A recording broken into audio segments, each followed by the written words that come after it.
The late Nora Ephron was a famous writer of essays and screenplays. Working on a movie, Ephron said, is a collaborative effort. She went on to say, when you deliver a script, it's kind of like delivering a great big beautiful plain pizza, the one with only cheese and tomato sauce on it.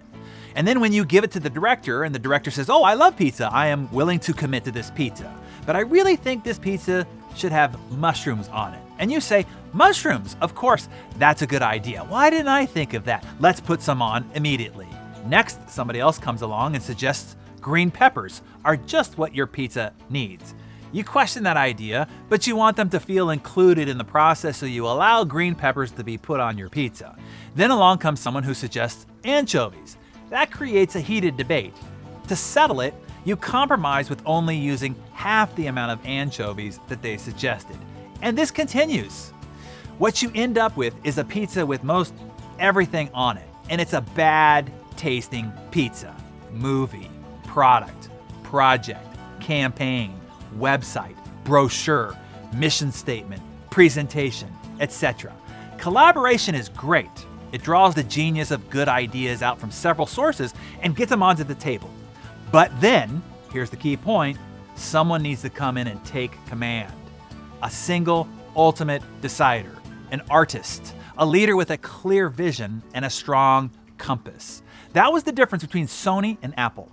Sony put a full court press together to try to come up with a music player that could compete with the iPod. And Sony had all the collaborative pieces. They had the music division, they had the electronics division, they already had the software division, they had the consumer goods division, and they were even the supplier of the batteries of the original iPod. So they had all the components for great collaboration, and every department pushed to get their way, their preferences into that device. In other words, they all lobbied to get their green peppers, anchovies, and pineapple put on the pie. And it came out gnarly. They lacked a commander, an artist, an ultimate designer and decider, someone who would consider everybody's best ideas and then with a clear objective and vision, edit it, all to create something wonderful and awe-inspiring, as the commander-in-chief, Steve Jobs, did at Apple. So this is what I want you to reflect on today. Where in your life do you need to encourage more collaboration, to draw out the genius of people around you, personally and professionally?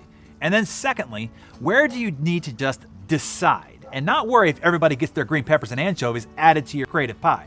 Tell us that in the comments below. Where are you allowing collaboration to control you and your art? And where do you need to just take more command?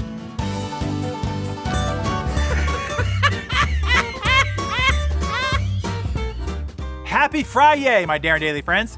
A married couple went to the hospital to have their baby delivered. Upon their arrival, the doctor said that he invented a new machine that would transfer a portion of the mother's labor pain to the father. The doctor asked if they were willing to try it out. They both agreed. The doctor set the pain transfer to 10% for starters, explaining that even 10% was probably more pain than the father had ever experienced before. But as the labor progressed, the husband felt fine and asked the doctor to go ahead and kick it up a notch. The doctor then adjusted the machine to 20% pain transfer. The husband was still feeling fine. The doctor checked the husband's blood pressure and was amazed about how well he was doing. At this point, they decided to try for 50%. The husband continued to feel quite well. Since the pain transfer was obviously helping out the wife considerably, the husband encouraged that the doctor transfer all the pain to him. The wife delivered a healthy baby with virtually no pain. She and her husband were ecstatic.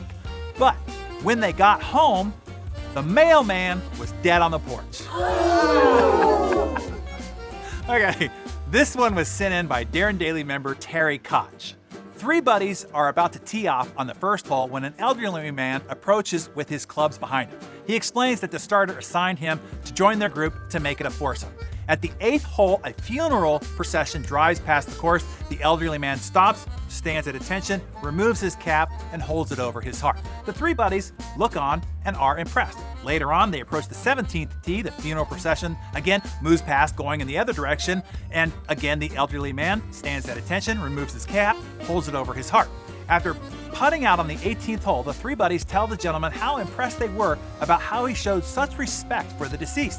The elderly man replied, "Well, thanks, because tomorrow would have been our 45th anniversary." Okay, have a great weekend, everybody. See you on the flip side.